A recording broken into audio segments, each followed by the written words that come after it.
How to enable image sharpener in your Android device. So hey guys, welcome to this tutorial. In this tutorial I'll be guiding you through the steps on how you can enable the video or the image sharpener in your Android device if it supports this particular feature.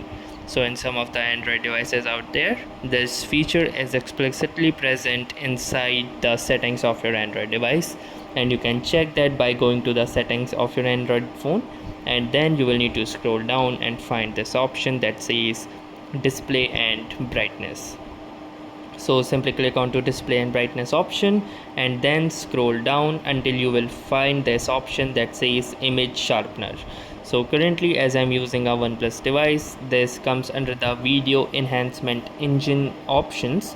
So from here I'm gonna choose image sharpener, and then in order to enable the image sharpener I will simply click onto this toggle, and now my image sharpener will be enabled. This enhances the clarity of low quality images and videos, although battery usage will be increased. So that's how easily you can enable image sharpener in your Android device. So that was all for this tutorial. Thanks for watching and have a nice day.